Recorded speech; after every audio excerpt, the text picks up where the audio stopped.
He paid £50,000 for her. That's the price of a duchess, and the full measure of her family's shame. The Duke only needs an heir. He swore on his first wife's grave he would never love again, not even the woman standing opposite him at the altar. But she carries a secret that could break his iron control. The moment he touches her, does he destroy his vow or destroy them both? Welcome back, my wonderful family and friends. What are your thoughts on the journey from duty to love in a marriage? Can two people bound by circumstance truly find love in each other? Share your opinions in the comments below, and don't forget to subscribe for more captivating stories of love, sacrifice, and transformation. London in the spring of 1878 was a city of contrasts. The fog clung to the streets like a secret, the clamour of horse-drawn carriages echoing off the stone buildings as gaslights flickered like distant stars, struggling to pierce the haze. The Edward family's townhouse stood on Grosvenor Square, one of the grandest addresses in all of London. But even the finest of homes could not escape the ravages of time.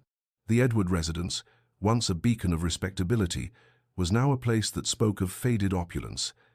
The elegant drawing rooms, where London's most powerful and influential families once gathered, now bore the marks of genteel decay, faded wallpaper, scuffed furniture, and the lingering scent of desperation. The walls, once adorned with grand portraits of ancestors, now echoed only with the whispers of ruin. In the evenings, the drawing rooms were lit by gaslight, casting soft shadows over the tired faces of the Edward family. The air was thick with the weight of Victorian society's expectations, where appearances meant everything, and a single misstep could send a family from grace to disgrace. And within this world, Elizabeth Edward stood, caught between the woman she had once dreamed of becoming and the role she was now being forced to play. At 21, Elizabeth had inherited both her mother's beauty and her father's intelligence, yet the weight of her family's impending ruin bore heavily on her slender shoulders. She stood at the window of her father's library, gazing out over the cobbled streets of Grosvenor Square, her hands pressed against the cold glass as if trying to feel the pulse of the city. The carriages passed by, their polished wheels clicking on the stones, each one carrying the whispers of London's elite. She watched them, a silent observer to a world she would never fully be part of again. Her chestnut hair, meticulously arranged, framed her face, while her grey eyes, though intelligent and sharp, now carried a look of quiet resignation. Her posture, graceful and dignified, still bore the mark of her upbringing, yet beneath that composed exterior, she was no longer the hopeful young woman who once dreamt of love and adventure. She was a woman on the verge of being sold her future, sealed by a debt her brother had racked up, one that could not be erased except by a bargain no one had asked her to make. Elizabeth had often imagined this moment, though never like this. As a child, she had dreamed of a marriage full of affection, where she would be cherished by a man who saw her as more than just a means to an end. But now, as she watched the carriages roll past, she knew that dream was far from reach. Instead, her future was about to be dictated by the cold, emotionless exchange of her hand in marriage. Her father, Lord Edward, was a proud man, once respected by his peers, but in recent months, the mounting debts had stripped him of his dignity. Thomas, her reckless younger brother, had gambled away the family fortune, £50,000 owed to dangerous creditors whose names were whispered in fear. The debts had already begun to taint the family's reputation, and now they faced a scandal that would ruin them completely. Elizabeth had overheard her father's hushed conversations late into the night, his voice strained with exhaustion. The rumours had already begun to circulate in society. No one could forget the name Edward now, and with the debts still unpaid, her younger sister, Georgiana, had no hope of making a respectable debut in society. The Edwards were on the brink of collapse, their noble standing hanging by a thread. Her mother, once a woman of grace and elegance, now moved with quiet sorrow, her steps slow and weary. She had done all she could to maintain appearances, but the cracks in their once pristine facade were beginning to show. Elizabeth's mother could no longer hide the truth from her daughter, and in the silence of the Edward residence, the weight of their ruin was about to be settled by the sacrifice of a single woman's future. The knock on the door was expected. Elizabeth had been told that Duke William Alfred would be arriving at precisely 2:30 in the afternoon. She had not been prepared, however, for the man who stepped into their drawing room. William Alfred was tall, impeccably dressed in black with dark, almost black hair and piercing ice-blue eyes that betrayed nothing. His presence filled the room with an almost oppressive calmness, as though he were a man who had already seen and conquered every challenge life could throw at him. He was known as the Frozen Duke, a man who had not smiled in society for 8 years, ever since the death of his first love, Rosalind. The loss had shaped him, turned him into the unfeeling, cold figure that now stood before her. His reputation was one of power and control. He had built his wealth on the backs of others, his title and influence untouchable. He had no need for affection or tenderness. He had everything he needed, except for an heir to carry on his name, and for that he had come to Elizabeth. "Miss Edward," he began, his voice steady and emotionless, "I require a wife. You require salvation from ruin. I propose an arrangement beneficial to both parties." Elizabeth felt her pulse quicken. The words were blunt, the tone cold, and the reality of what was happening settled like a heavy weight in her chest. She could not look away from him, yet she could not find the words to respond. Her father stood behind his desk, a mixture of relief and shame etched across his face. The deal had been struck. William would pay the debts, wipe the slate clean for the Edward family, and in return, Elizabeth would marry him. She would be a duchess, honored and respected in society, but not loved. "I will marry you, Miss Edward, but you must understand this. I will never love you. You will bear me a son, as is your duty, and when you do, you may live as you wish, discreetly, of course." His eyes fixed on hers, unblinking and cold. "There is no need for affection between us. This is a transaction. You will play your part, and I will play mine." Her heart trembled, but her resolve remained intact. This was not a choice. It was an inevitability.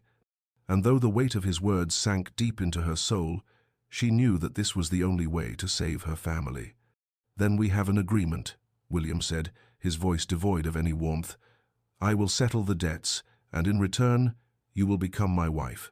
The wedding will take place in 2 weeks' time." Elizabeth's father nodded, barely able to contain his relief. Her mother, however, stood quietly by the window, tears threatening to spill. Elizabeth, still silent, felt her hands tremble at her sides. She had no voice in this decision, and yet she would have to live with it for the rest of her life. That night, Elizabeth sat alone in her chamber, her mind racing. The room was dimly lit, the fire crackling softly in the hearth.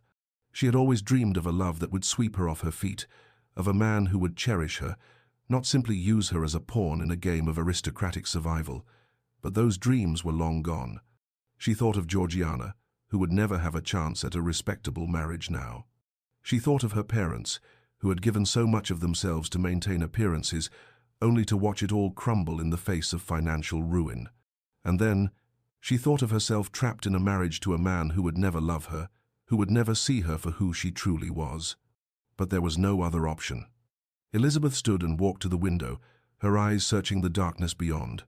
The gaslights of the city below flickered like stars. She closed her eyes for a moment, taking a deep breath, and made her decision. "I will do this," she whispered to herself, "but I will not be broken by it." As the days passed, wedding preparations began with mechanical efficiency. The dresses were ordered, the invitations sent, and the guest list finalized. Elizabeth stood at her window, watching the world of London continue on as if nothing had changed. But everything had changed. In 2 weeks, she would become the Duchess of Ashford Hall. The Edward family's fate had been sealed, and her future was now bound to a man who would never love her. But she would face it with her head held high, even if her heart trembled in the quiet corners of her mind. In 14 days, she would become a duchess. In 14 days, she would enter a prison gilded with title and duty, and she would do so with her head held high, even if her heart trembled. The morning sun filtered through the tall stained glass windows of St. George's, Hanover Square, casting a kaleidoscope of colors onto the marble floors below. The Gothic interior of the church seemed to pulse with a quiet reverence, its towering spires reaching toward the heavens, while the pews filled with London's most elite families. 400 guests had gathered, their eyes fixed on the front, where Elizabeth Edward stood in silence, her delicate form shrouded in the weight of her fate. The air was thick with expectation, each whisper more pointed than the last. A marriage of necessity, they murmured, as if the very thought could taint the union before it even began. Elizabeth, dressed in white silk and Valenciennes lace, her veil a thick shroud that concealed her face from the world, felt as though she were standing at the edge of a precipice, the weight of her future pressing down on her chest. The fabric clung to her slender form, cold and heavy, as though it, too, understood the cost of what was being asked of her. She had imagined this day as a child, dreaming of walking down the aisle toward a man who would look at her with admiration, whose gaze would soften as they exchanged vows of eternal love. But now, as she stood in front of the altar, those childish fantasies seemed distant, replaced by a harsh reality she could neither escape nor change. At the altar, Duke William Alfred stood as a statue, tall, immaculate, and distant. He wore the ceremonial mourning dress with a perfection that almost seemed unnatural. His ice-blue eyes were fixed forward, his jaw set, as though any sign of emotion would betray the impenetrable wall he had built around himself. His gaze never flickered toward her, as though she were nothing more than a formality, a necessary step in a transaction that had been sealed before they even met. The priest's voice echoed through the church, but the words felt hollow. The vows were exchanged mechanically, as if both parties were reciting lines from a play they had memorized long ago. When William said, "I do," it was not a declaration of affection, but rather a statement of duty, cold and distant. The sound of Elizabeth's own voice trembling as she said, "I do," was the only sign that the words carried any weight at all. But even then, her voice remained steady, careful to mask the emotions swirling within her. The exchange of rings was equally indifferent. William's hands were cold as he placed the band on her finger, his movements precise and efficient, but devoid of tenderness. And when their lips met in the briefest of kisses, it was not the seal of love, but of a bargain, a business transaction that would bind them for the rest of their lives. The touch was so brief, it might not have happened at all. The celebration at Ashford House, William's grand London residence, was as opulent as one would expect from a duke's wedding.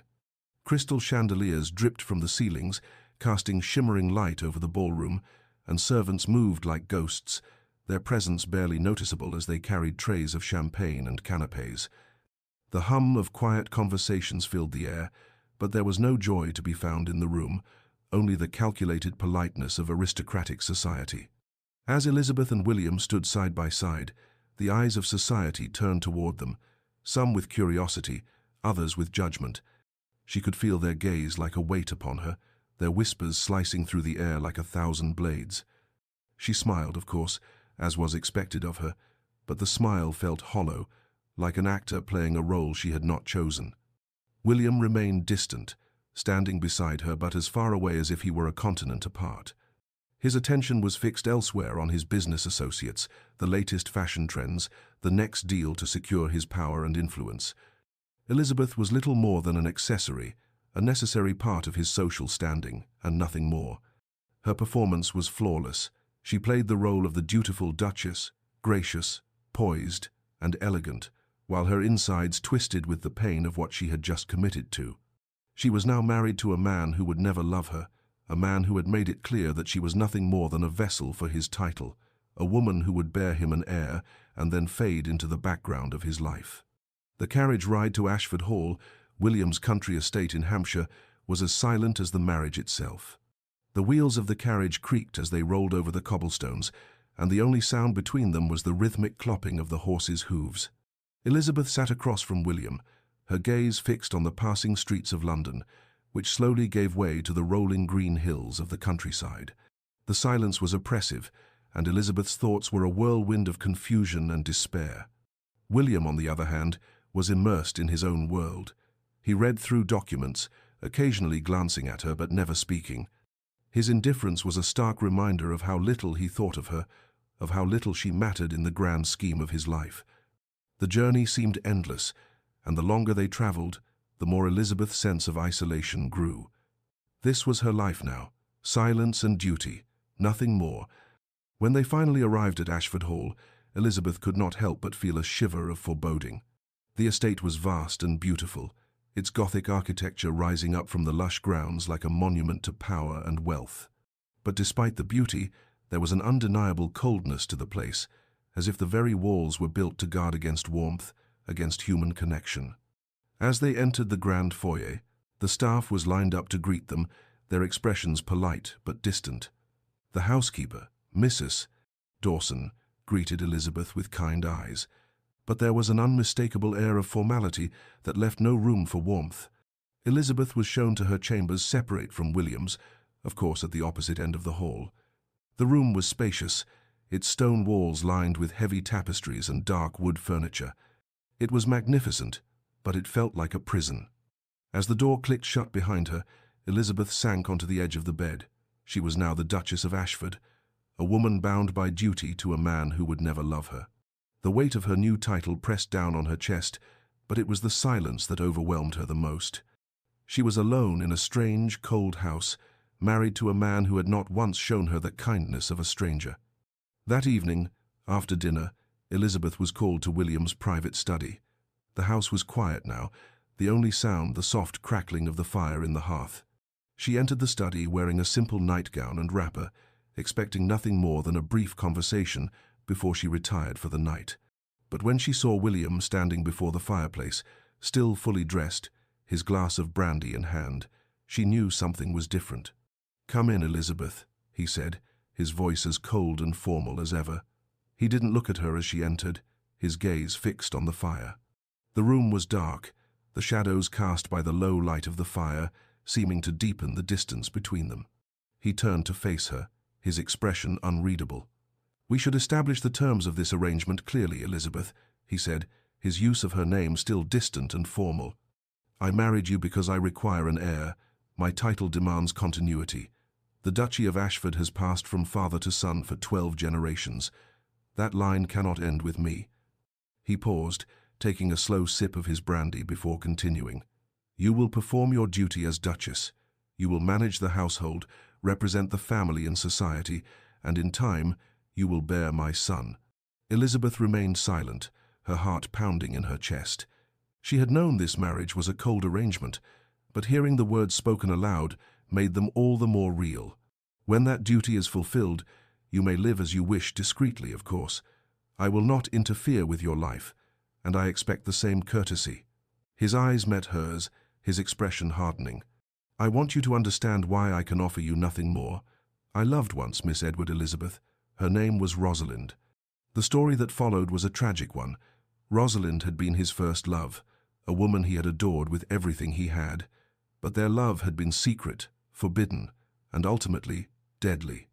Rosalind had become pregnant, and William, young and terrified of the scandal it would cause, had asked her to wait, to be patient while he arranged things properly. But she had died in childbirth, alone and hemorrhaging, while he was away managing estate business. "I vowed at her grave I would never permit myself such weakness again," William continued, his voice breaking with the weight of his grief. "Love destroys, Elizabeth. It makes fools of rational men and corpses of innocent women."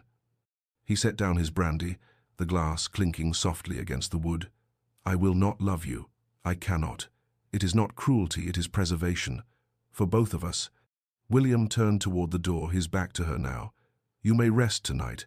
I will not trouble you until you are acclimated to your new position."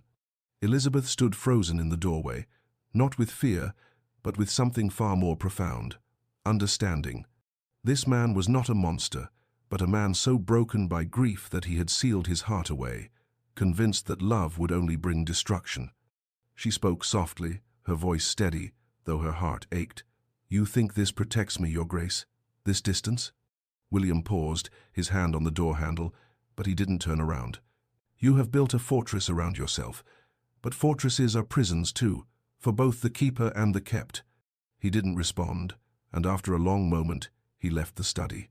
Elizabeth stood alone, the weight of his words settling heavily upon her. As the fire flickered in the hearth, she made a vow of her own. "I will not beg for your love, William Alfred, but neither will I disappear into silence. You may have married a necessity, but you will come to know a woman." Elizabeth returned to her chamber, her mind whirling.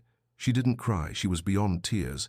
She stood before the mirror, staring at the woman who now wore the title of Duchess.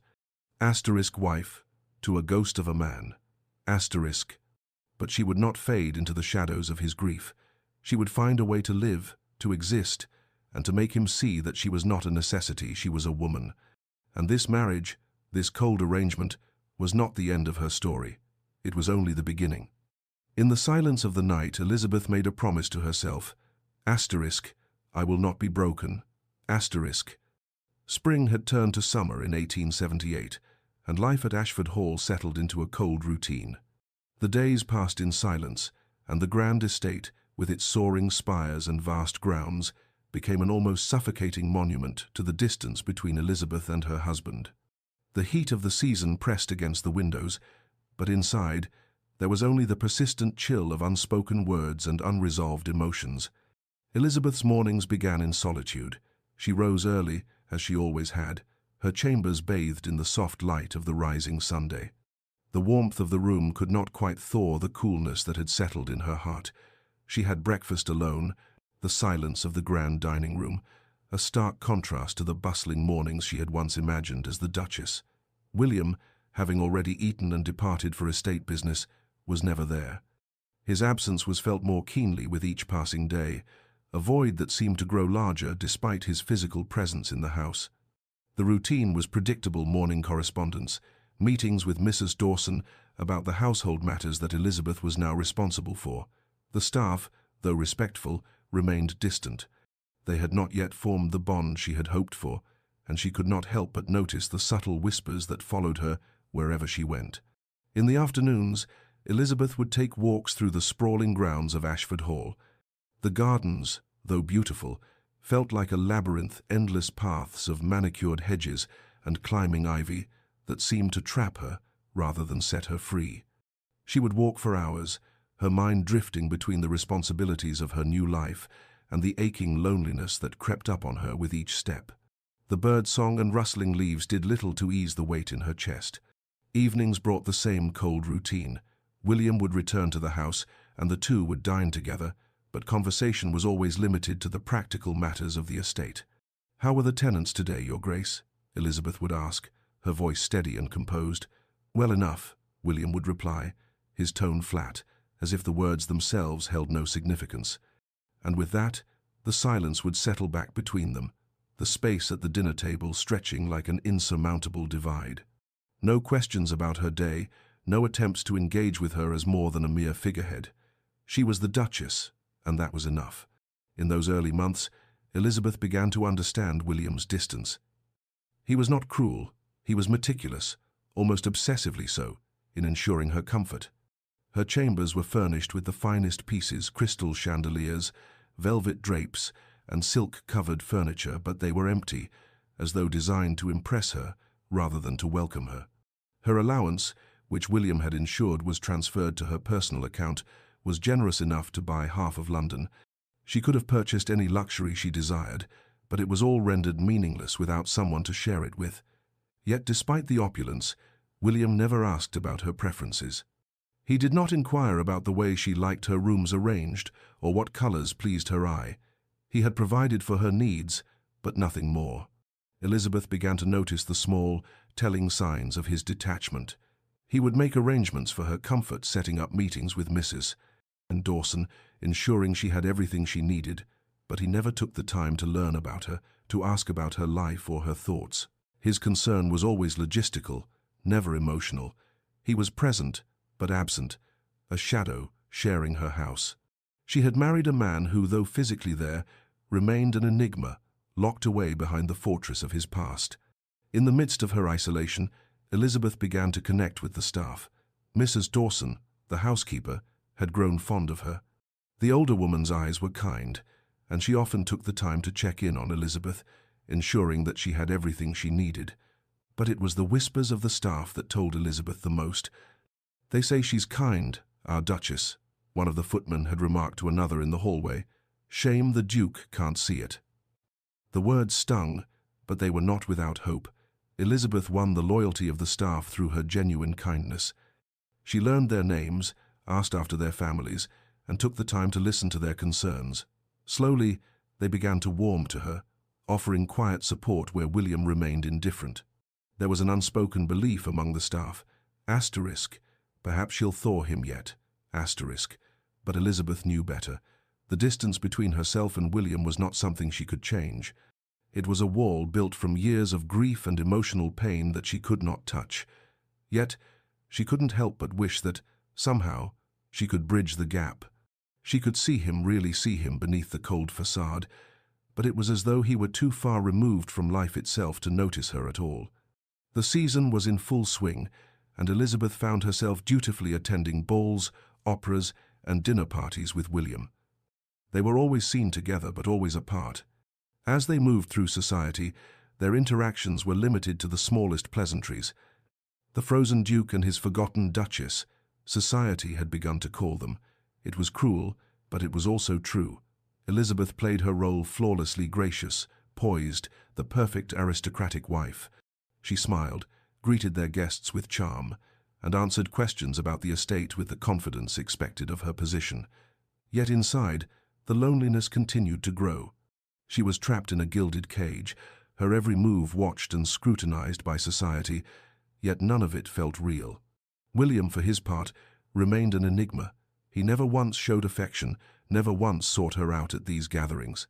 He was always polite, always composed, but never more than a distant figure at her side. And as the weeks passed, Elizabeth began to wonder if she would ever matter to him, if she would ever be anything more than a means to an end, a woman who had fulfilled her duty. Mid-July brought a garden party to Ashford Hall. Elizabeth had taken the reins of hosting, managing every detail with care and precision. She greeted guests, poured tea, and ensured that the entertainment flowed smoothly. She was the perfect hostess, playing the part as flawlessly as she had been taught. But beneath the surface, the cracks were starting to show. Lady Pemberton, a woman whose sharp tongue was as well known as her wealth, commented loudly as she sipped her tea. "Such a shame about the Duke. They say he'll never recover from times her asterisk. Poor Duchess, living with a ghost." The words hit Elizabeth like a slap. Her hands tightened around the porcelain teacup, but she said nothing. She had expected the whispers, the judgment, but hearing it spoken so plainly, so publicly, was a different matter altogether. She excused herself from the conversation, her heart racing as she made her way into the rose garden. Once there, she allowed herself a moment of private anguish. She had been holding it together, playing the role that was expected of her, but in that moment, the weight of the situation was too much. The tears didn't come, but her chest felt tight, as though she were suffocating under the weight of it all. She sat on a bench, her hands folded tightly in her lap, staring at the roses as if they might offer her some comfort. The fragrant blooms seemed like a cruel reminder of the life she had once imagined. She had dreamt of love, of connection, of a partnership with someone who would care for her. Instead, she had found herself trapped in a marriage where even the simplest of gestures, like a shared glance or a whispered word, seemed impossible. Elizabeth didn't hear William approach. She was lost in her thoughts, her gaze fixed on the delicate petals before her. The rustling of leaves and the sound of footsteps on the gravel path finally drew her attention, and she turned to find William standing a few paces away. He was silent, as always, his eyes locked on her with a strange intensity that made her breath catch. He had been inspecting the grounds, no doubt checking for the perfection that was expected of his estate, but in this moment there was no distance between them. Elizabeth looked at him, her heart pounding, her thoughts a chaotic swirl of confusion and longing. William, sensing her gaze, turned away before she could speak. He disappeared into the shadows of the garden, leaving Elizabeth with more questions than answers. But something had shifted inside him, something subtle yet undeniable. For the first time, he had looked at her not with the cold indifference he had always shown, but with something else, a flicker of guilt, perhaps, or even the faintest trace of longing. That night, as the house settled into the quiet of the evening, William lay awake in his chamber. His thoughts were not on his business or the estate, but on Elizabeth, her grace, her dignity, the loneliness he had imposed on her. The image of her sitting alone in the rose garden haunted him, and for the first time he began to wonder if he had made a terrible mistake. He remembered Rosalind, the love that had once consumed him, but now, for the first time, the memory didn't bring only pain. It brought something else, the recognition that Elizabeth was suffering because of his ghosts. He didn't know what to do with this realization, so he did nothing. But the seed had been planted, and it would grow whether he acknowledged it or not. Meanwhile, Elizabeth lay awake in her own room, the silence of the house pressing in on her. She realized something then. She could not continue living in this half-life. She could not wait for William to notice her, to love her, to see her as more than just a duty. She would not leave him. Duty bound her to him, but she would stop waiting for him to change. She would live her own life, even if it meant finding purpose in a marriage that was never meant to be anything more than a formal arrangement. She would not beg for his love, but neither would she disappear into silence. The summer heat pressed against the windows of Ashford Hall, but inside, the ice remained. Yet Elizabeth had learned something in these months. Ice, given time and pressure, could crack. She would be patient, she would be strong, and she would not be forgotten. The early days of autumn in 1878 brought a crispness to the air at Ashford Hall. The days were still warm enough for the sun to cast golden light across the estate, but the nights were cool, and the first hint of change in the seasons had arrived.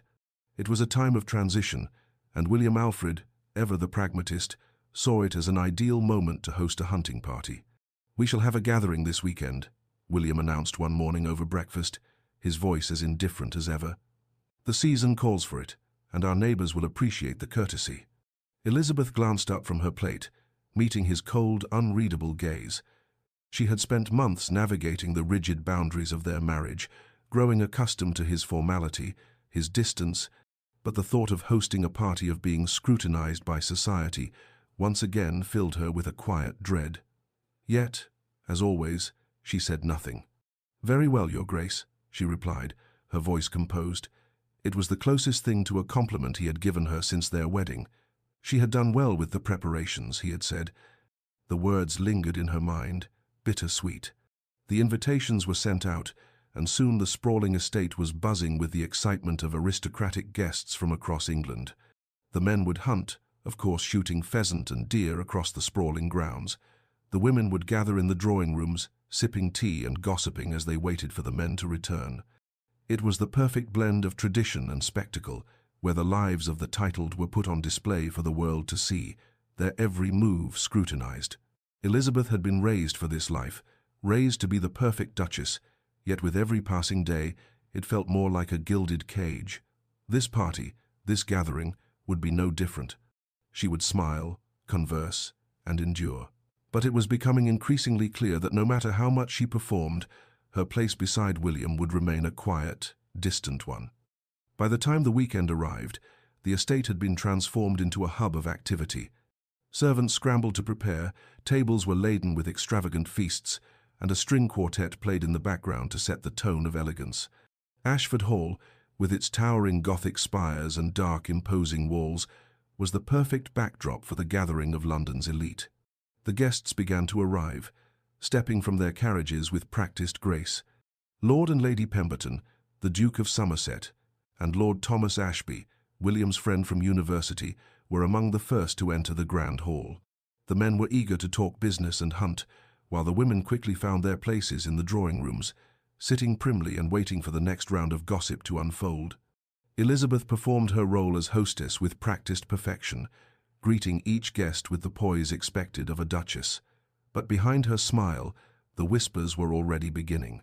"Poor thing, married to a man in love with a corpse," one woman murmured behind her fan. "I hear they barely speak. Separate chambers, separate lives," another remarked, her eyes scanning Elizabeth's every movement. "She's beautiful, though. What a waste," another woman added, her tone dripping with pity. Elizabeth tried to ignore them, maintaining the composure that had been drilled into her since childhood. She had been trained to smile through the judgments, to endure in silence.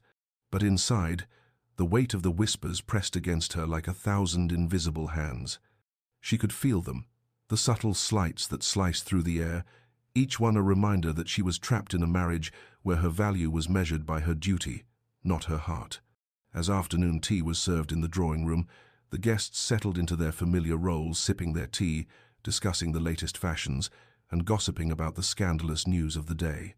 Elizabeth moved through the room, a perfect picture of the perfect duchess, but her thoughts were far from the conversation around her. Lady Pemberton, ever the provocateur, took a deliberate sip of her tea before speaking. Her voice, though pitched for quiet conversation, carried across the room, cutting through the low murmur of the guests. "Tell me, Your Grace," Lady Pemberton said loudly, her eyes gleaming with malicious amusement. "Is it terribly lonely being married to a monument? I imagine it's like living in a mausoleum, beautiful, but rather dead." The gasp from the other ladies was immediate, their fans fluttering in nervous flutters. Elizabeth's hands tightened on her teacup, the porcelain edges digging into her fingers, but she did not flinch. Lady Pemberton's words, though cruel, were not surprising. She had heard similar comments before, whispers of her marriage to William, of the Duke's inability to show affection. The distance between them was no secret, but hearing it spoken aloud so publicly still cut deeply. With grace, Elizabeth set her teacup down, the delicate china making a soft clink against the saucer. She met Lady Pemberton's gaze with calm eyes, her voice steady despite the storm that raged within her. "Marriage, Lady Pemberton, is what one makes of it," Elizabeth replied, her words sharp with the weight of her restraint. "Some of us have the grace to face challenges quietly, rather than parade our opinions like market gossip." The room fell silent, the women exchanging uncomfortable glances. Lady Pemberton's smile faltered, and the others laughed too loudly, too quickly, as if to cover the tension that had snapped through the air. But Elizabeth had already excused herself, her composure never wavering. "If you'll forgive me, I believe I'll ride," she said, her voice cool, before turning to leave the room. Once outside, Elizabeth ordered her horse saddled. Artemis, a spirited mare with a glossy coat, was known for her speed and agility, but also for her temper. Elizabeth had always found solace in the rhythm of horseback riding, a rare moment when she could escape the walls of Ashford Hall and the oppressive gaze of society. She knew it was against protocol, ladies were never meant to ride alone, especially not during a party. But in that moment, she didn't care. She needed to breathe. She needed to feel alive again, even if only for a few moments. The wind in her hair, the feel of the reins in her hands, the open sky above her, these were the moments when she could forget her role as Duchess, when she could simply be Elizabeth. She rode hard across the estate, the autumn wind whipping through her hair, the scent of fallen leaves and earth filling her lungs. The sound of the horse's hooves pounding against the ground was the only sound that accompanied her, and for the first time in months, she felt a fleeting sense of freedom. But the freedom was short-lived. As Elizabeth rode toward the farthest reaches of the estate, where the forest grew thick and untamed, she was unaware of the poachers in the woods. They were hunting illegally, aiming their guns at deer that roamed across Ashford land. A single gunshot rang out, startling Artemis, who reared up in terror. Elizabeth, an accomplished rider, tried to regain control, but the horse bolted, panicked by the sound of the gunshot. She clung to the reins, trying to calm Artemis, but the horse was too wild, too frightened. Another shot rang out, closer this time, and Artemis stumbled. The mare's hooves slipped on the uneven ground, and Elizabeth was thrown violently. She hit her head on a stone outcropping, her body slamming into fallen timber. The world went black. An hour passed before Elizabeth had not returned. The grooms were concerned, and the alarm was raised. Word spread quickly, and William was informed. He was in his study with Lord Ashby when the news came. "Your Grace, the Duchess, she rode out alone and hasn't returned." The panic that hit him was raw, visceral, and uncontrollable. For the first time in 8 years, William felt fear. It tore through him, shaking him to his core. He abandoned everything, papers, meetings, and his usual detachment, and ordered every man to search. He mounted his horse, his heart thundering in his chest, and rode out to the estate's edge, his mind consumed by the terrifying thought that he might lose her, that he might be too late. It was dusk by the time William found her. Elizabeth lay crumpled by the forest's edge, her riding habit torn and blood seeping from a head wound. The sight of her pale face sent a jolt of fear through him, a terror he had not known in years. His heart raced as he dismounted and rushed to her side. "Elizabeth," he whispered, his voice breaking as he cradled her in his arms. For a moment, he didn't recognize it as his own.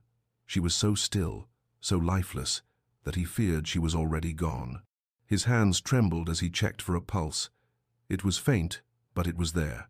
"Don't leave me," he whispered again, the words slipping from his lips before he could stop them. The realization hit him with terrifying clarity. He had said it. He had begged her to stay, and he had no idea when it had happened, when he had allowed himself to care this much.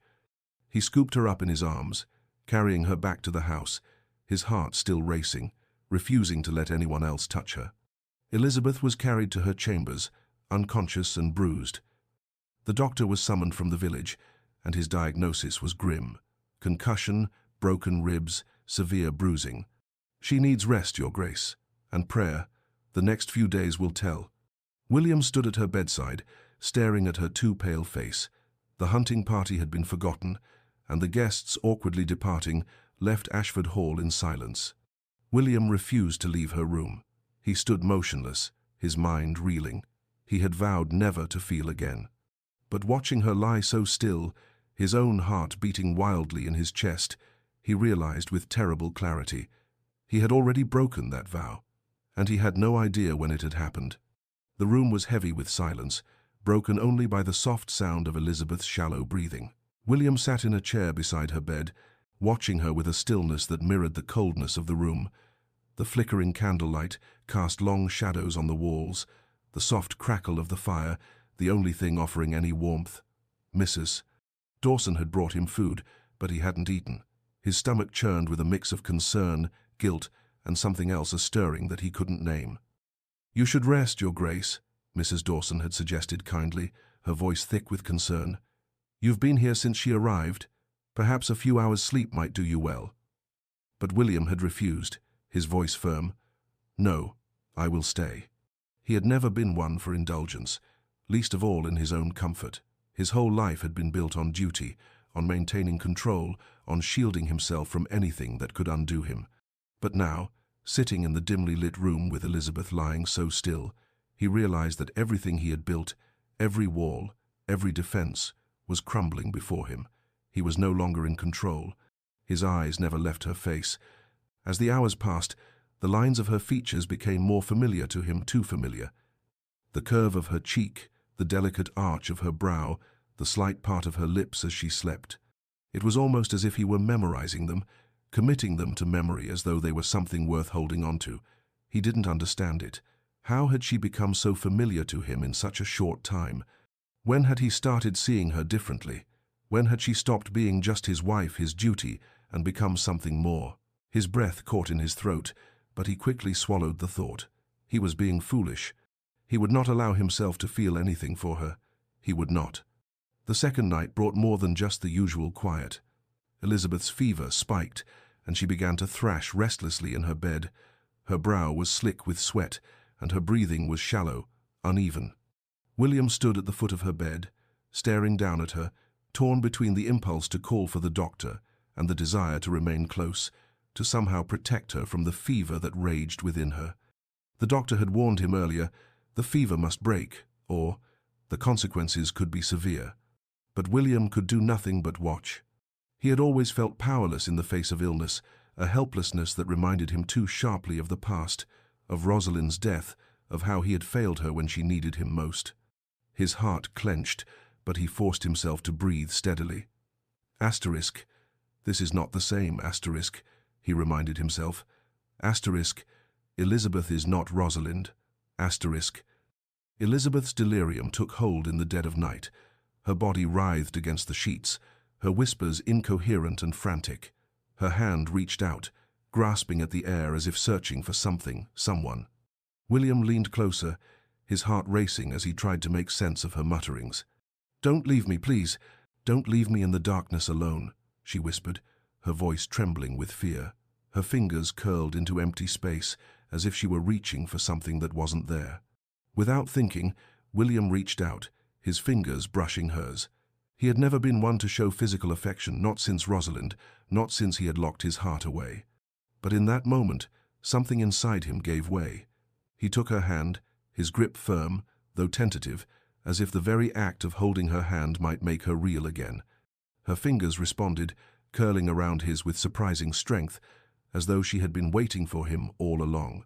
She quieted then, her body stilling under his touch, her fevered mutterings subsiding into a soft, rhythmic breathing.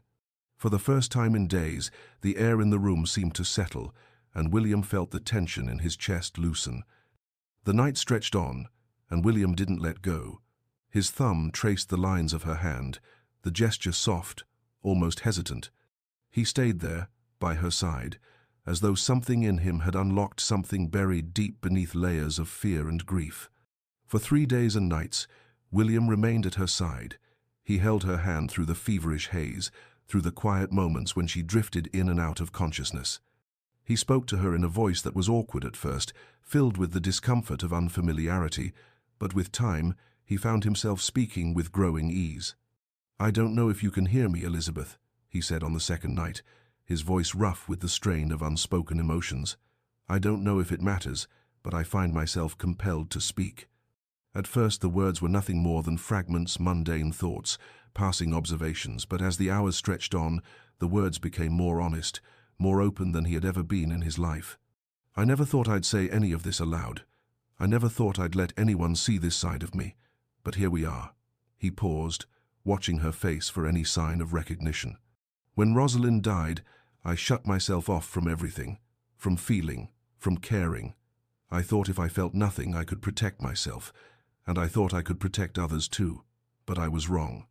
William's voice trembled slightly, though he had not intended it. The confession came with a weight he had carried for 8 years. He spoke of his childhood, of the cold, duty-driven upbringing that had shaped him into the man he was. His parents had taught him that duty came first, above all else, even love. There had never been room for affection or warmth in their household, and when Rosalind had come into his life, he had been too afraid of losing control to truly embrace the love she offered him. "I thought I was protecting myself, but I was only building walls, and now I realize I've kept everyone out, even you." He paused again, his eyes tracing the lines of her face as if searching for any hint of recognition. His thumb continued its gentle movement over her hand, and for the first time in years, he didn't feel the urge to pull away. "You asked me once if my fortress protected you," he murmured softly. "It doesn't. It only imprisoned us both, and I've let it go on far too long." It was on the third night that William's composure finally cracked. The room was dark, the fire barely a flicker in the hearth, and the only sound was the soft rustle of Elizabeth's sheets as she slept restlessly. William sat beside her, his head bowed, his fingers still wrapped around hers. The weight of the past hung heavy in the air, and for the first time since Rosalind's death, William allowed himself to feel the crushing weight of his own guilt. "Don't leave me," he whispered, his voice barely audible, breaking the silence that had held them captive for so long. His forehead pressed to their clasped hands, his heart pounding in his chest. "I know I have no right to ask. I have given you nothing but coldness. But please stay." A single tear slipped down his cheek, the first tear he had shed in 8 years. He hadn't even realized it was coming. He had vowed never to feel again, never to be vulnerable, never to allow himself to care for anyone. But with Elizabeth, the walls had cracked, and in the quiet of the night, he felt the full force of his own emotional turmoil. "I don't know what this is. I don't know if I can even call it," he faltered, his voice breaking. "But losing you would destroy me." The words hung in the air like a confession, a promise, a plea. For the first time in years, William allowed himself to acknowledge the depth of his feelings, feelings that had been buried beneath layers of grief and fear. And in that moment, he realized how truly lost he had been, how he had spent so long running from the one thing that could have healed him. The dawn of the 4th day brought a flicker of hope. Elizabeth's eyes fluttered open, her vision blurry, her head throbbing painfully. She tried to move, but a sharp pain shot through her ribs, and she winced, her breath shallow. The first thing she saw was a figure slumped in a chair beside her bed, his hand still holding hers. William. His dark hair was tousled, his shirt wrinkled, and his face was haggard with exhaustion. But his presence was a relief, a balm to her frazzled mind. "William?" Her voice was barely a whisper, a crack in the silence. He jerked awake, his eyes wild with hope and fear. His gaze locked onto hers, and without a word, he leaned forward, tightening his grip on her hand as if afraid she might slip away again. "Elizabeth," he whispered, his voice hoarse with emotion. "You came back." Elizabeth tried to sit up, but the pain in her ribs made it impossible. William was quick to press her back down gently, his hands tender as he supported her. "Don't move. You're badly hurt," he said softly, his voice filled with concern. She stared at him, really looked at him for the first time since the accident. The exhaustion in his eyes, the care in his touch. It was something she had never seen from him before. Something had changed. "How long?" she asked, her voice hoarse. 3 days, he replied, his voice thick with emotion. Her eyes widened. "You've been here?" He hesitated, then nodded. "I couldn't leave." In that moment, something shifted. The distance that had always existed between them, so vast, so impenetrable, seemed to vanish. And in its place, there was a fragile understanding, a recognition of the vulnerability they had both been hiding. Elizabeth saw something in his eyes she had never seen before: vulnerability, fear, and dare she hope something that looked almost like tenderness. "William, she didn't know how to finish the sentence. Words felt insufficient. He shook his head, his gaze softening. "Rest now. We'll talk when you're stronger." But even as he spoke, he didn't let go of her hand, and Elizabeth didn't ask him to. Over the following days, Elizabeth's strength began to return. Her ribs still ached, and she was still too weak to move much. But with William by her side, something inside her began to heal. He remained close, reading to her in the afternoons poetry, novels, whatever she requested. Their conversations were no longer about formalities or duties, but about small, personal things: the estate, the tenants, books they had read, places they had traveled. For the first time, they spoke as people, not just as husband and wife bound by duty. Elizabeth discovered that William was intelligent, well-read, and surprisingly, even occasionally witty. William, in turn, learned that Elizabeth was perceptive, strong, and remarkably forgiving. One afternoon, Elizabeth woke from a nap to find William sitting by the window, watching her, not reading, not working, just watching her. When their eyes met, something passed between them, unspoken, undeniable. Elizabeth's heart began to race, but it wasn't from the injury. It was something else. William stood abruptly, almost fleeing. "I should let you rest," he muttered, avoiding her gaze. But as he left the room, Elizabeth touched her chest, feeling her thundering heart. "Oh no," she whispered. "I'm falling in love with him." Elizabeth was strong enough to walk now, though her ribs still ached. She stood at her window, watching William ride across the estate, his figure distant yet somehow more familiar than ever before. She remembered his words during her delirium. She had heard them, floating in and out of consciousness. "Don't leave me." And as she watched him, the realization settled into her bones. He was afraid, not of loving her, but of admitting it to himself. The accident had broken more than her ribs. It had cracked the ice around William's heart. And Elizabeth, despite every promise she'd made to protect herself, found herself hoping that the thaw would continue, even if it meant risking her own heart in the process. 2 weeks had passed since the accident, and Elizabeth was slowly recovering. The pain in her ribs still lingered, and she had yet to regain her full strength, but the worst was behind her. Life at Ashford Hall had settled into an almost unnatural calm. The estate, once filled with the bustling of servants and the murmurs of guests, now felt like a hushed monument, a house whose walls had absorbed the tension between its inhabitants. But something had shifted, something subtle but undeniable. William no longer maintained the rigid distance he had kept for so long. There were small touches now, touches that, though fleeting, seemed to linger longer than they should. His hand, for instance, would rest at her elbow when guiding her through a doorway. It was only for a moment, yet the warmth of it would travel through her like an electric current. There were glances across the dinner table, moments when their eyes would meet, and for a split second, Elizabeth would catch her breath. There was no malice in these touches, no coldness, but something else, a tension that was neither comfortable nor painful, just times alive asterisk. She could feel it too, the undeniable pull between them that neither of them dared to acknowledge. It wasn't hostility. No, it was far more complicated than that. It was the space between what they were, what they had been, and what they could be. A space filled with everything they had left unsaid. As autumn deepened, it was time to return to London. The season, though in its later stages, still held enough significance to demand their attendance. Ashford House in Grosvenor Square would once again be their home, a place where the eyes of society would scrutinize them from every corner. The return to the city was inevitable, and with it came the whispers. The moment they stepped foot into the familiar drawing room of Ashford House, society took note. It was subtle at first, the way William looked at her, not with the usual coldness, but with a flicker of something more, something times human asterisk. The way he spoke to her with more attention, with something resembling care. "Have you seen them?" one lady whispered at the opera. "The Duke actually looks at her." "I saw him smile just slightly when she spoke. I nearly fainted," another remarked, her voice dripping with excitement. The whispers, once filled with pity, had started to shift into something else, speculation. The eyes that once saw Elizabeth as a ghost, a woman trapped in an emotionless marriage, now wondered if there was something more between her and the Duke, something not so easily dismissed. One of the grand events of the season was the opera at Covent Garden, La Traviata, a tale of love, loss, and the relentless passage of time, would be the perfect setting for their re-entry into society.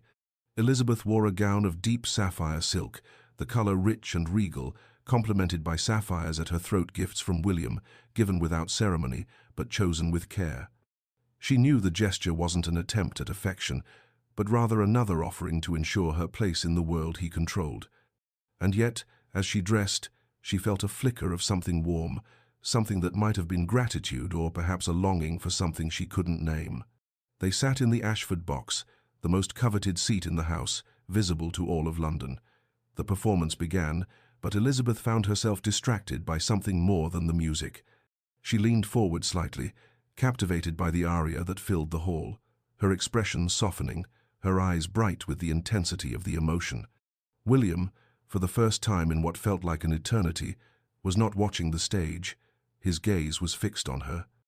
The way the gaslight caught her profile, the way the music seemed to touch her soul, it was a side of her he had never truly noticed before, a side he had always chosen to ignore. His hand rested lightly on the edge of her chair, just inches from her shoulder, and Elizabeth could feel the heat of his presence, the barely there brush of his fingers against her gown. For a brief, fleeting moment, neither of them moved, neither of them pulled away. The evening passed in a blur of music, laughter, and the subtle electric tension between them. After the opera, they returned to Ashford House, the streets of London growing quieter as they neared the familiar grandeur of their residence. They were the last to arrive, and the servants had already retired for the night. The house was still, the air thick with expectation. Elizabeth stood in the entrance hall, her heart still racing from the performance, from the moments shared between her and William. She turned to him, her voice soft as she spoke. "Thank you for tonight. I love the opera." William paused, his gaze lingering on her. "I know," he replied, his voice quieter than usual. "You smile differently when the music moves you." Surprised, she looked up at him. "You noticed?" "I notice everything about you, Elizabeth." The admission hung between them, charged with an unspoken understanding. For a moment, neither of them moved, and Elizabeth's breath caught in her throat. William stepped closer, so close that she could feel his breath against her skin, his presence enveloping her.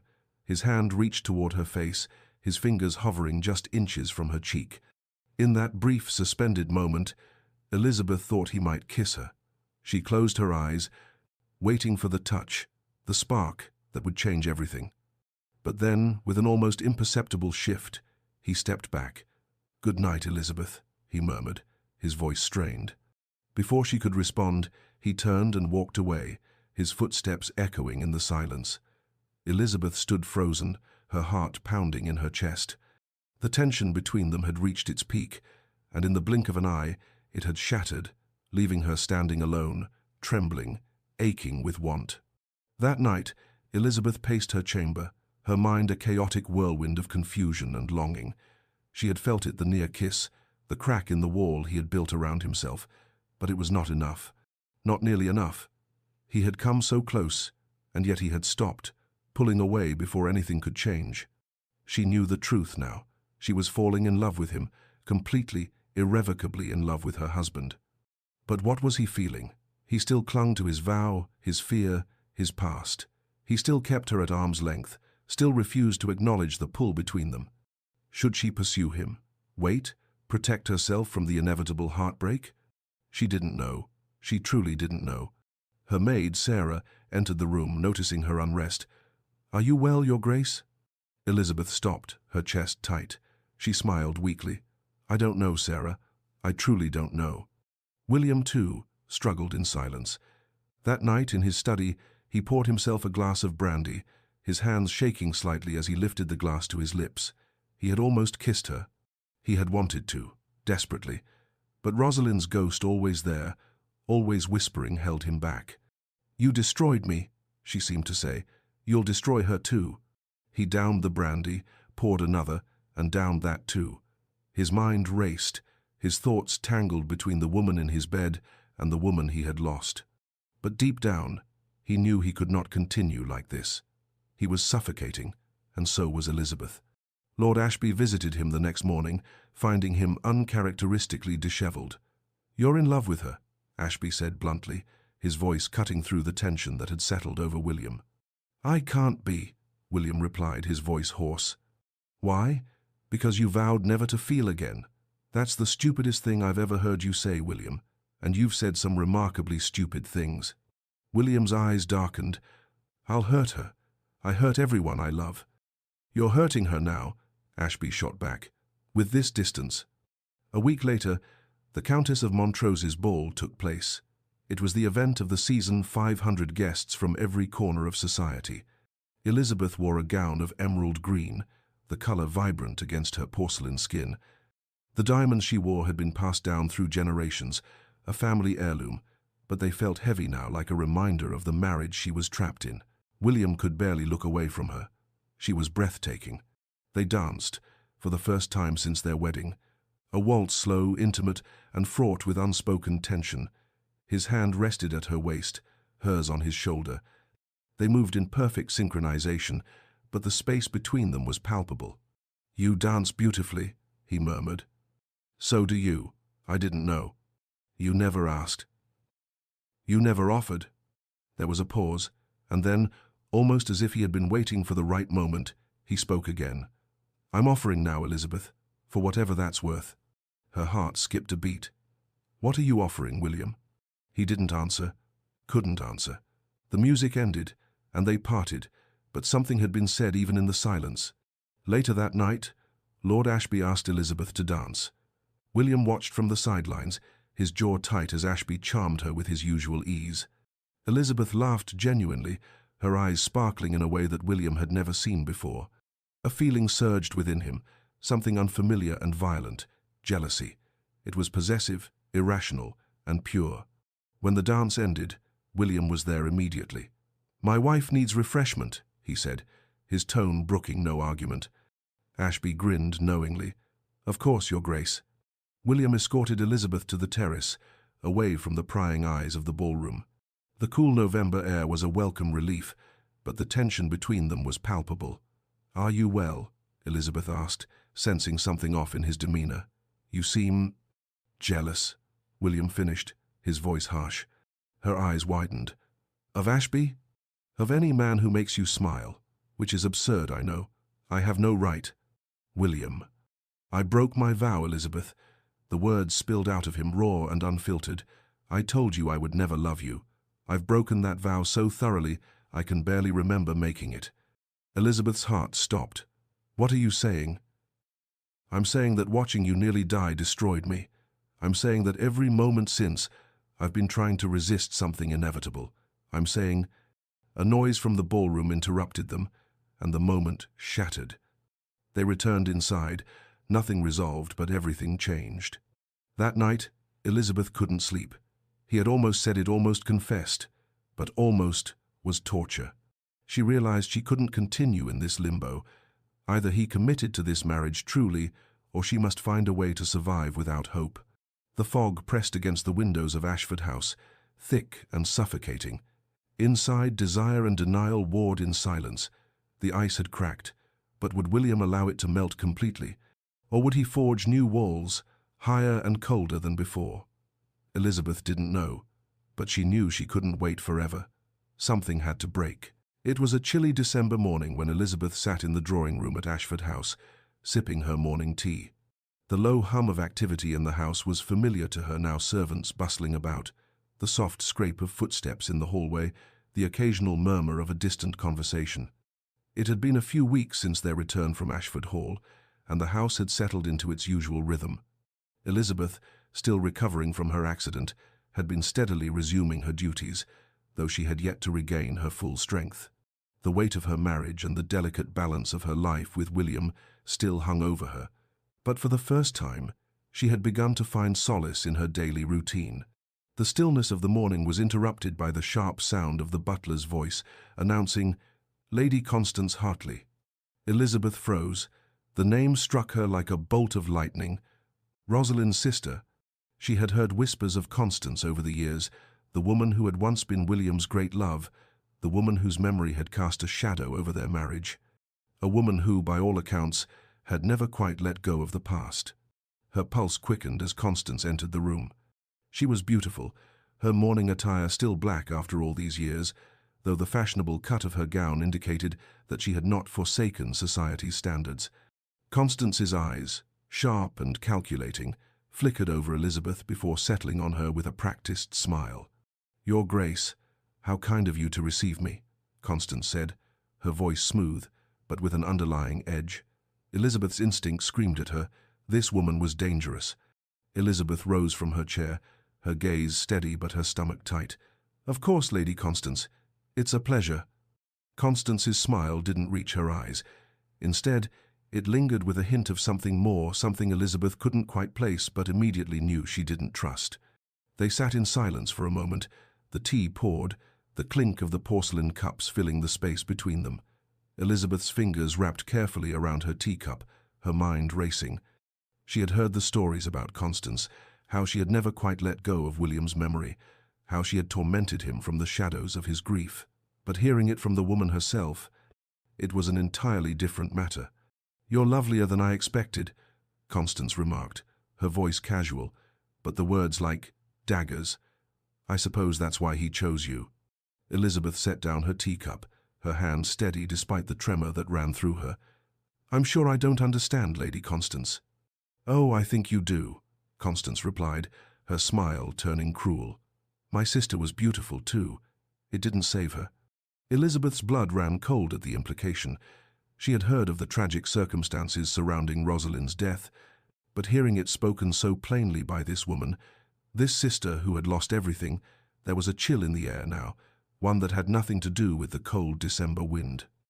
"I know about Rosalind," Elizabeth said quietly, her gaze never leaving Constance's. "William told me." Constance's eyes glinted with something that might have been amusement. "Did he? How? Trusting of him." She leaned forward slightly, lowering her voice. "Tell me, did he share all the details?" Elizabeth's stomach churned. Her worst suspicions about Constance's motives were beginning to take shape. The woman was here not to mourn a lost sister, but to stir up something far darker, something designed to tear open the wounds William had fought so long to bury. Constance's smile faded, replaced by a calculated look as she continued. "My sister died giving birth to his child. A child conceived in secret, out of wedlock. He was young, she was reckless, and they were in love, or so Rosalind believed." Elizabeth's heart thudded painfully against her chest. The words hit her like a physical blow, but she forced herself to remain composed. When she told him about the baby, he panicked. His father was alive then, a tyrant who would have disowned him for such a scandal. So William told her to wait, to hide it, and he would arrange things properly. Elizabeth's breath caught in her throat as the cruel story unfolded. She had known of the tragic end, but this revelation about the child, the abandonment, sounded more like betrayal than tragedy. "But he didn't," Constance continued, her voice growing colder, harder.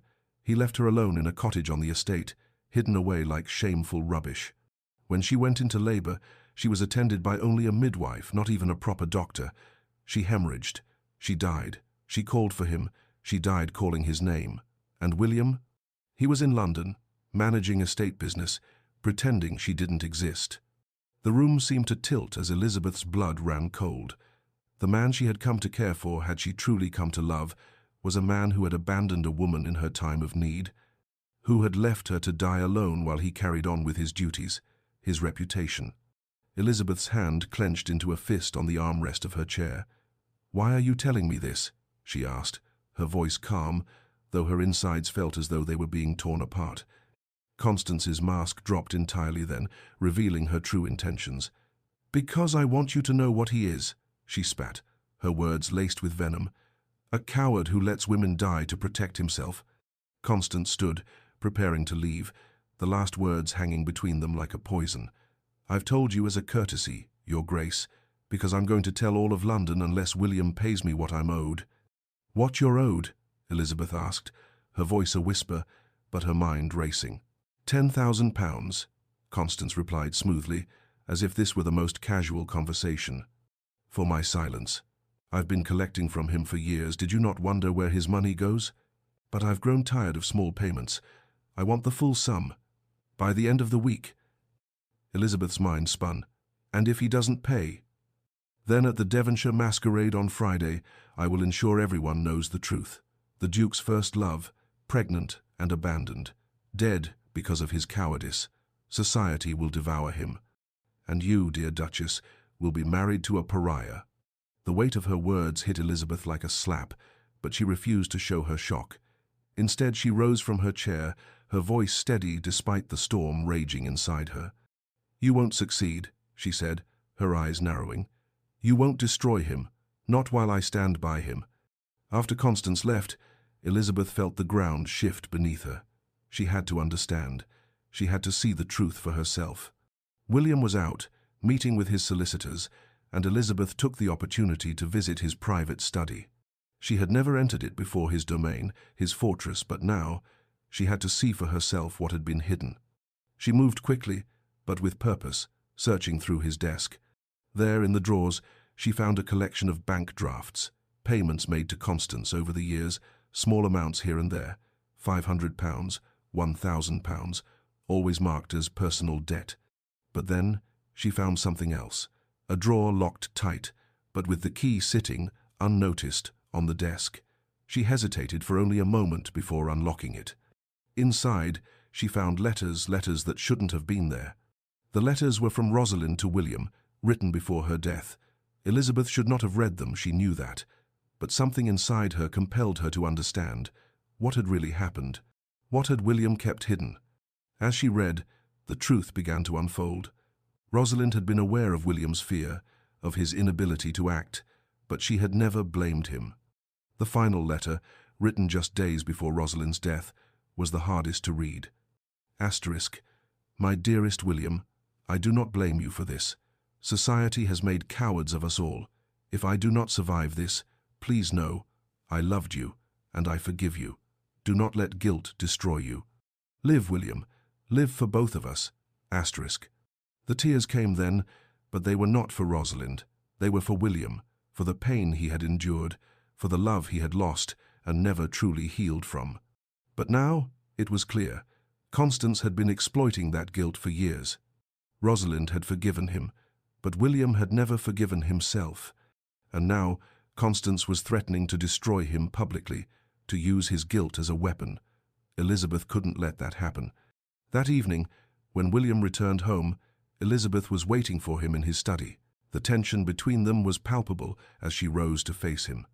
"We need to talk about Lady Constance," she said, her voice steady but filled with determination. William's face paled. "She came here? She told me everything. About Rosalind, about the baby, about the blackmail. See?" His shoulders slumped in defeat, and for the first time, Elizabeth saw him as he truly was, broken, vulnerable. "Now you know what I am," he said quietly. Elizabeth stepped closer to him. "Yes, I know. You were a frightened young man who made a terrible mistake. I know you've been punishing yourself for 8 years. I know you've been paying Constance blackmail to keep her silent, but I also know, because I read Rosalind's letters, that she forgave you." Intensive. William staggered backward, gripping the edge of his desk. "You read. Those were private." "They were," Elizabeth said, her voice soft, "but I needed to understand." She read aloud the final letter from Rosalind. "My dearest William, I do not blame you for this. Society has made cowards of us all. If I do not survive this, please know, I loved you, and I forgive you. Do not let guilt destroy you. Live, William, live for both of us." William collapsed into a chair, his face crumpling with grief. I've spent 8 years telling myself I didn't deserve to be happy, that living fully would be a betrayal of her memory. And now? Elizabeth asked quietly. Now I realize I've betrayed her memory far more by refusing to live at all. She begged me to live, and I chose to become a ghost.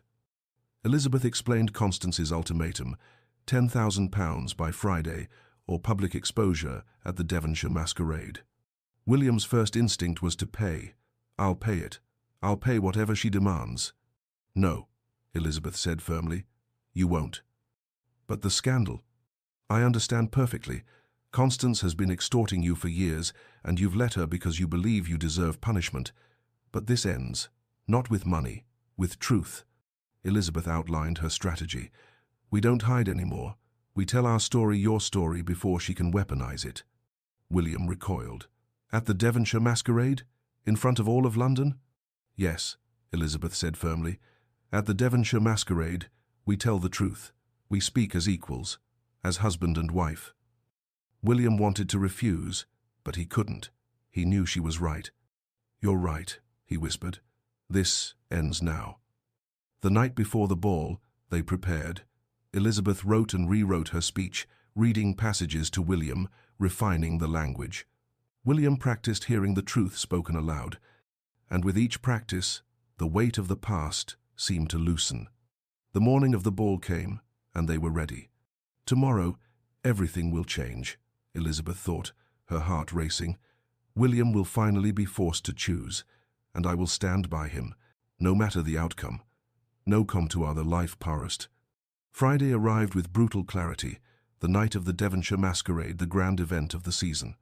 London's elite would gather at the Countess of Montrose's magnificent estate, a glittering affair where masks and costumes would allow for anonymity, yet society's most watchful eyes would be in full force. 500 of the most influential people in London would be present, and for the first time in months, Elizabeth was about to step into the public eye, not as a duty-bound wife, but as someone with a purpose William had shared with her and which she was now prepared to fulfill. The anticipation was suffocating, but there was no turning back. The blackmail was in motion, Constance's threat looming over them like a storm cloud, but tonight Elizabeth would make sure the storm did not break them. She would speak the truth, and in doing so, she would finally free them both. Her heart beat with a mix of fear and exhilaration. This wasn't just about her marriage anymore, it was about their lives, their freedom from the shackles of the past. As she dressed for the ball, Elizabeth chose her attire with deliberate care. A Venetian mask of silver and midnight blue, adorned with sapphires to match her eyes, would conceal her identity while also making a statement. Her gown, a rich midnight blue silk, cascaded like water around her form, elegant and powerful. When she stood before the mirror, the reflection staring back at her seemed like someone else, someone fierce, ready for battle. She looked like a warrior queen, not a frightened woman standing beside a man who could barely look at her. When she descended the staircase, William was waiting at the bottom, his eyes fixed on her. He had chosen his own costume, black and silver, a striking mask with a single emerald gleaming at its center. They looked like partners, not a disconnected couple. They were united for purpose, and in this moment, that was enough. "You're magnificent," he said, his voice a mixture of awe and something softer, something she had rarely heard from him. "I know," Elizabeth replied with a slight smile. "Today, I need to be." They shared a brief look, and in that shared glance, Elizabeth knew this was more than just an event. It was a reckoning for both of them. The carriage ride through London's gaslit streets felt like a dream. The rhythm of the wheels against the cobblestones seemed to match the frantic beating of Elizabeth's heart. She sat closer to William than she ever had before, an unspoken unity between them that hadn't existed in the past. It was the first time in their marriage that the distance between them felt less like a chasm and more like a shared space charged with the electricity of anticipation, but not the coldness of separation. William, still ever the Duke, had not shown his true feelings, but there was a subtle shift in him. He reached over, his fingers brushing against her gloves. Without thinking, he gently pulled one off, bringing her bare hand to his lips. It was a quiet gesture, but for Elizabeth it was enough. It was a gesture of gratitude, of alliance, of something deeper that didn't need words. "Whatever happens tonight," William said softly, his voice low but filled with meaning, "thank you for fighting for us." Elizabeth didn't respond. She simply interlaced her fingers with his and held tight. Her heart raced, but not out of fear. There was something else now, something she hadn't dared hope for. They were in this together, for better or worse. When they arrived at Devonshire House, the grandeur of the estate took her breath away. The sprawling grounds, the towering columns, the shimmering lights from the ballroom windows, it was all overwhelming. But for the first time, Elizabeth wasn't afraid. Tonight, she would be heard.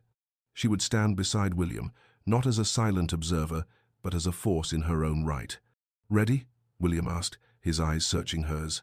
"No," she replied, her voice steady despite the tremor of anticipation.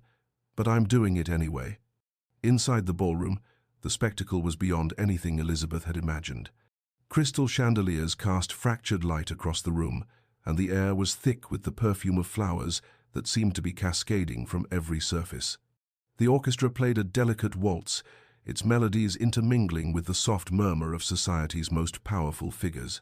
The guests danced and mingled, masked and elegant, but beneath the beauty of the evening was something far darker, an undercurrent of judgment, of whispered conversations, of deals being made behind the velvet curtains. William and Elizabeth entered together, a matched pair moving with purpose. They were a striking contrast to the usual high society spectacle, united, focused, and undeniably in control. As they moved through the room, the whispers began. "The Duke smiles. Do you see it?" one woman whispered to another. "No, but look at how he watches her." It wasn't pity anymore. It wasn't the whispered judgments of a marriage in ruins. It was curiosity, speculation, even. The room had begun to shift, and now there was a question on everyone's lips. Asterisk. What had changed? Asterisk. By 10 o'clock, Lady Constance Hartley made her entrance. Dressed in emerald silk, her mask a sleek cat design adorned with diamonds, she moved through the crowd with the confidence of a predator stalking its prey.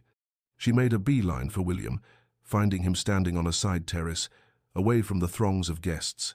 She smiled, her eyes flashing with a calculated coldness. "Your Grace, how punctual of you to attend," she said, her voice dripping with mock sweetness. "I do hope you've brought the money." William's voice was steady, almost calm. "I haven't, but I have something better. A confession." Constance's smile faltered for a fraction of a second, her eyes narrowing. How dramatic, and how utterly foolish. "Perhaps," William replied evenly, "or perhaps brave." At William's subtle gesture, a servant moved to pass on the prearranged signal to the orchestra. The music shifted, swelling in volume and intensity. The guests froze for a moment, looking toward the grand staircase. The atmosphere in the room shifted. Everything was about to change. Elizabeth, waiting in an antechamber just off the ballroom, received word through Mrs. Dawson. It was time. A dramatic fanfare cut through the music, stopping all dancing and conversation. Eyes turned toward the grand staircase as Elizabeth appeared at the top, her midnight blue gown flowing behind her like a shadow, her silver and sapphire mask gleaming in the candlelight. The Duchess of Ashford was about to speak, and in that moment she commanded the room. Every pair of eyes was on her. The power, the confidence in her presence was palpable. She descended slowly, deliberately, each step echoing in the silence that had descended. At the bottom, William waited, offering his hand to her. She took it, standing at his side, the two of them united in purpose. The whispers fell silent. The game was changing. Elizabeth's voice rang out clear and strong, carrying to every corner of the room. There was no hesitation, no fear, only the quiet strength of a woman who had nothing left to hide. "I have an announcement to make," she began, her voice smooth, controlled, not as the Duchess, but as a woman who has come to know the truth about a tragedy that has haunted my husband for 8 years. A hush fell over the room. The crowd's attention was rapt, as if they had been waiting for this moment. Lady Rosalind Hartley was beloved. She was kind, passionate, and tragically unprepared for the choices society forced upon her and upon my husband. Elizabeth's gaze swept across the room, her eyes hardening as she continued. 8 years ago, my husband loved a woman. He was young, only 20 when he met her. She was 22. They fell in love in the way young people do, completely and dangerously. But their love was forbidden. Her father and his father were political enemies. Marriage was impossible. Society would have destroyed them both. She paused, allowing the weight of the words to settle over the room. They conducted their affair in secret, and Rosalind became pregnant.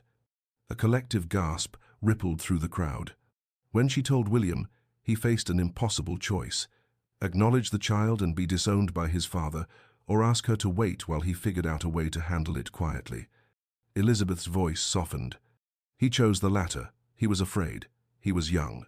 He was unprepared for the weight of what his love had created. She glanced at William, then back at the crowd. Rosalind went into hiding on the Ashford estate, attended only by a midwife. William arranged for her care and made plans to acknowledge the child and marry her quietly. But she died in childbirth. She hemorrhaged, and there was nothing anyone could do. She died calling his name, and my husband was not there because he was in London managing estate business, trying to arrange the financial settlements that would have made their marriage possible. The room was silent, the weight of the tragedy settling over them. What happened between them was not scandal, Elizabeth continued, her voice steady. It was heartbreak born from an impossible world that demanded both love and denial simultaneously. My husband has spent 8 years atoning for choices he made as a frightened young man. He has lived like a ghost, believing he didn't deserve to be happy. She reached over and took William's hand, linking her fingers with his. But tonight I am here to tell you this. Society loved my husband's pain. It was exotic, tragic, worth gossiping about over tea. She turned her gaze toward Constance, her eyes sharp. And one woman in particular has profited from it. Elizabeth's voice became sharper, more commanding. Lady Constance Hartley is Rosalind's sister, and for 5 years she has been extorting my husband. Constance's face drained of color.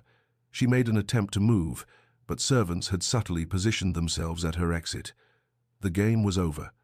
She threatened to expose the tragedy of Rosalind's death unless William paid her vast sums of money. Elizabeth produced bank drafts from her reticule documents, showing years of payments to Constance. My husband paid to keep his pain private. He believed he deserved the punishment of secrecy, but I will not allow him to pay one more penny to a woman who profits from tragedy. She turned to face Constance directly, her gaze fierce. You do not get to weaponize grief. You do not get to bleed a man for his guilt. You do not get to use your sister's memory as a tool of extortion. Your sister forgave him. I have forgiven him. The only person who cannot forgive him is you, because forgiveness would mean you couldn't continue to profit from his pain. Constance tried to maintain her composure, but her voice trembled with fury. This is absurd. Your Grace is clearly hysterical, reading from false documents. I am the grieving sister of a tragedy. Everything I did was... A voice cut through the noise.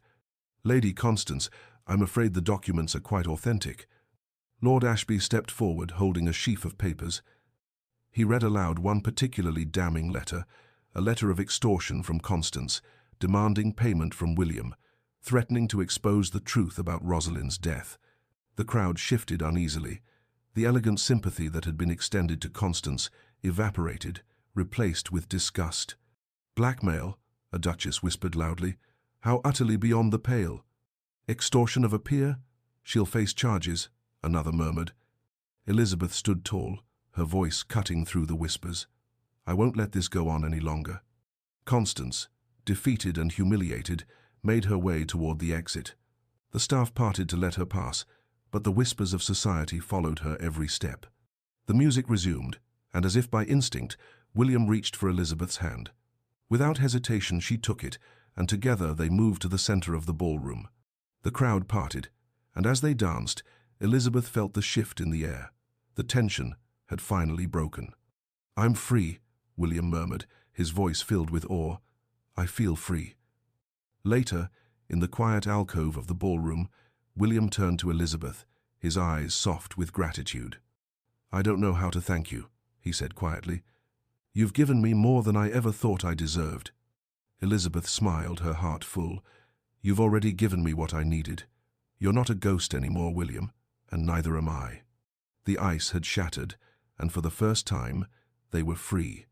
The night ended with the music still swirling in the air, but for William and Elizabeth, everything had changed. The ghosts of the past had been faced, and together they had found something more important than society's judgment: the freedom to live, to love, and to be seen, truly, for who they were. The days following the Devonshire masquerade were filled with the kind of frantic energy that only London society could muster. Gossip spread like wildfire through the city, its flames consuming everyone who had been involved in the scandal. But as the gossip shifted from pity to celebration, as the whispers turned into admiring glances, Elizabeth began to notice something more subtle. Something had changed in William. The Duke and Duchess of Ashford were no longer the tragic couple, the pair who had been pitied by all. Now, they were the subject of admiration, the very embodiment of redemption. Invitations flooded in from every corner of society, each note an eager summons to see them, to talk to them, to bask in the scandal-turned redemption. They were no longer the broken duo in the eyes of the ton, but a success story, one that proved the power of truth and public confession. Yet, in the privacy of their home, something else was happening. William had withdrawn again, retreating into the shadow of his past. Elizabeth noticed it in the stillness of their mornings and the solitude of his rides. He had made his confession, exposed the deepest parts of himself to society, and accepted their judgments.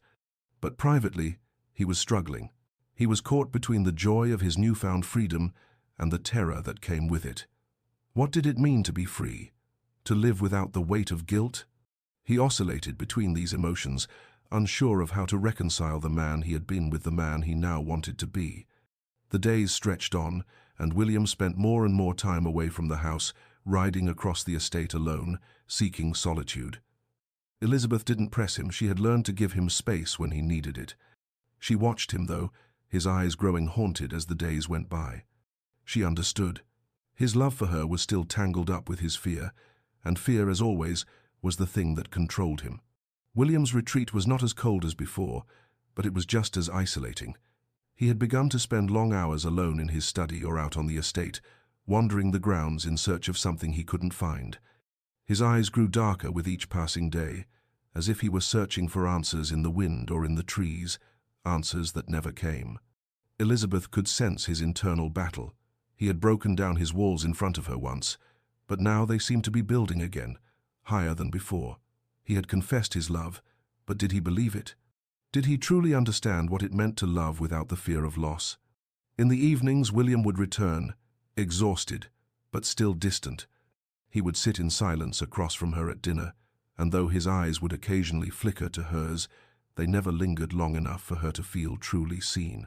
She knew it was not out of malice, it was his fear, still gripping him tightly, still preventing him from stepping fully into the light. For Elizabeth, the distance was maddening. She had thought that the confession at the masquerade would be the beginning of something new, something honest, something whole. But now, she felt as though she was standing at the edge of a cliff, waiting for him to take the final step toward her, while he remained rooted in place, unwilling to move. William's internal battle was not something he could express easily.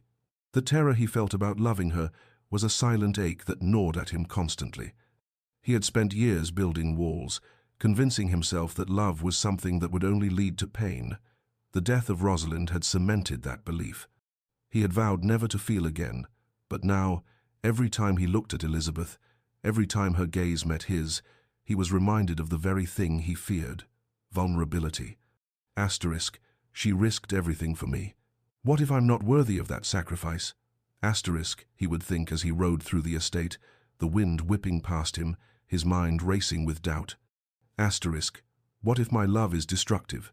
What if opening my heart means I'll hurt her, as I hurt Rosalind? Asterisk. The fear was always there, clawing at him, and despite all his attempts to push it away, it kept coming back. He spent long hours in his study, reading and rereading Rosalind's letters, searching for some sort of closure that he had never found. He had buried her memory under the weight of his guilt, but it never stayed buried for long. The letters were full of love and forgiveness, but they also carried the weight of regret, and they never seemed to give him the peace he so desperately sought.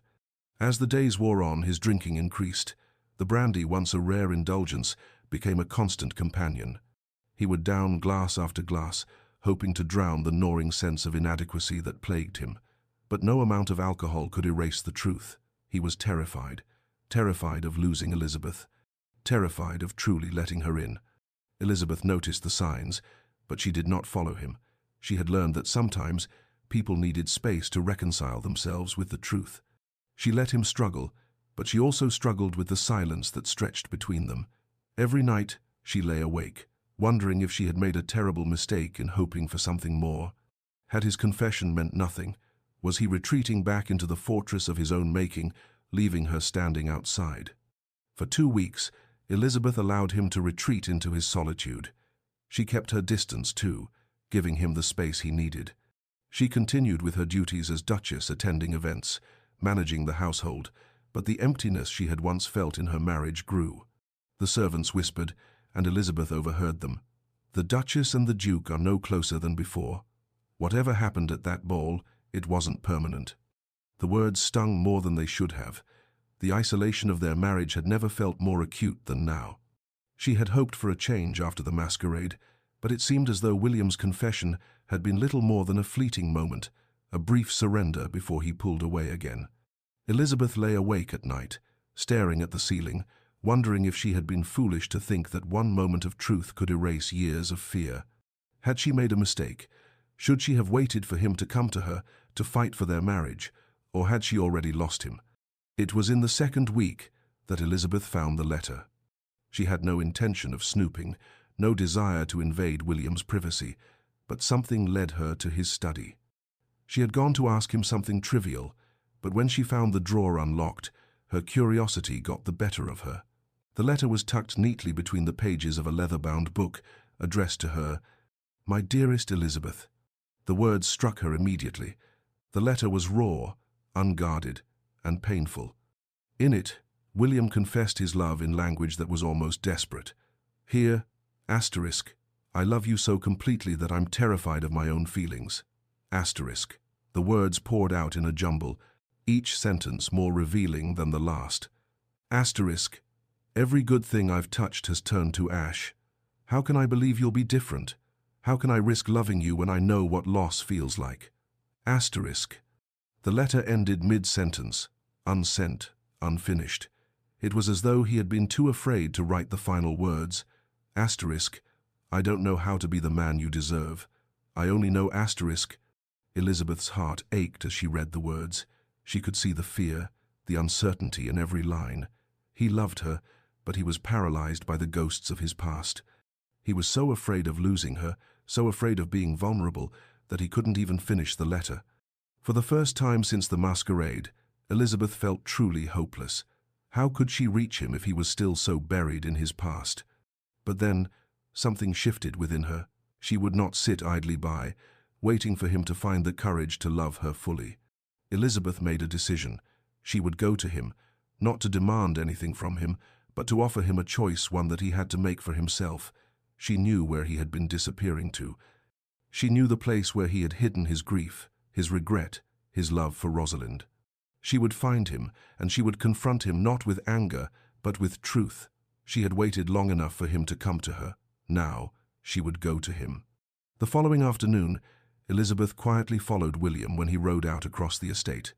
She kept her distance, moving as silently as the wind.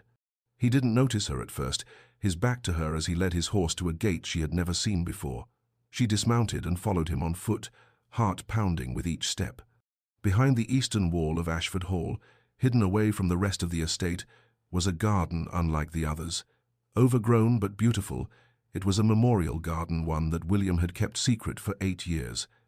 Roses in every color bloomed in wild profusion, and forget-me-nots cascaded like a river of blue, their petals soft and delicate. In the center of the garden was a stone bench with a simple plaque, "Rosalind Hartley, 1849 to 1871, beloved." William sat on the bench, soaked through, from the rain, as if oblivious to the weather. He was staring at the plaque, lost in his memories. Elizabeth hesitated, watching him from the gate. Then, quietly, she stepped forward, her breath catching in her throat. "You found my secret," William said, his voice heavy with resignation. He hadn't turned to face her, but he had known she was there. "I followed you one afternoon," Elizabeth said, her voice soft. "I shouldn't have, but—" "It's all right," William said, finally turning to her. "It's time someone else knew about this place." He looked at her with eyes that were both haunted and relieved, as though he had been waiting for someone to discover the truth. Elizabeth took a seat beside him on the bench, not touching him but allowing the space between them to shrink. The rain continued to fall, but neither of them moved. "You come here often?" Elizabeth said, her voice breaking the silence. "Every day," William replied.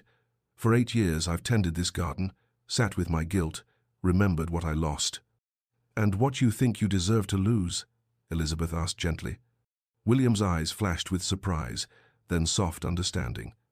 "I've always thought I was being punished, that I had to pay for what I did, for what I failed to do." "William," Elizabeth began, but her words faltered. She wanted to tell him that he had suffered enough, that he had paid the price, but the truth was more complicated. "I found a letter," she said quietly. "In your study. You wrote to me, but you couldn't finish it." William's face went pale. "Elizabeth—" "It's all right," she said. "I understand." "You're afraid," she whispered, stepping closer to him. "You still are." William closed his eyes, the weight of his own words crushing him. "I wrote that letter 1,000 times in my head. Each time, I couldn't find the words, because the truth is terrifying." Elizabeth's breath caught in her chest as she stared at him, seeing him for who he truly was, a man afraid to love because he was afraid to lose again. "What truth?" she asked softly. "That I love you, completely, irrevocably, and that terrifies me because everyone I love—" He stopped himself, unable to finish the sentence. Elizabeth stood up and walked toward him, her heart open and full of compassion. "Everyone you love doesn't die because you love them, William," she said, her voice steady. "Rosalind died because of circumstances beyond your control. Because society forced you both into an impossible situation. Because she was pregnant and medicine was insufficient. It wasn't your love that killed her. It was the world." William looked at her, his face torn, his heart breaking. "You couldn't have changed the outcome, and you know that. You've known that for 8 years, but you've been using it as an excuse to stay away from life, to stay away from me." Elizabeth knelt beside him, her hand on his shoulder, her voice unwavering. "I will not accept that. I will not accept a husband who is present in body but absent in spirit. I will not spend my life loving a ghost." The rain fell harder now, the earth beneath them soaking through their clothes, but neither of them moved. They were both soaked to the bone, but for the first time they were truly present together. William stood abruptly, his gaze fixed on the plaque before him. "I don't know how to do this," he said, his voice raw. "I don't know how to love without destroying. Everything I touch turns to gold," Elizabeth finished. "You've built this entire estate from nothing. You've managed it brilliantly. You've treated your tenants with fairness and kindness. You're not a destroyer, William. You're a man who loved so deeply that losing hurt unbearably. There's a difference." He dropped to his knees, not in defeat, but in surrender. His shoulders shook with sobs, his face wet with tears. Elizabeth knelt beside him, holding him as he cried. After what seemed like an eternity, William looked up at her, his eyes filled with something new, something he hadn't allowed himself to feel before. Hope. "I vow to love you every day I draw breath," he whispered. "I vow to be present when I would rather hide. I vow to choose you, choose us, choose life every single day. And when I fail, because I will, I vow to try again." Elizabeth took his hand, her heart full of love. "And I vow," she said, her voice strong, "to love you even when you're afraid, to stand beside you in the darkness, to remind you when you forget that you are worthy of love, that your love doesn't destroy, it heals." They kissed then, their lips meeting in the rain-soaked garden, the weight of everything that had been said between them falling away in that single, desperate kiss. The rain continued to pour down, but neither of them cared.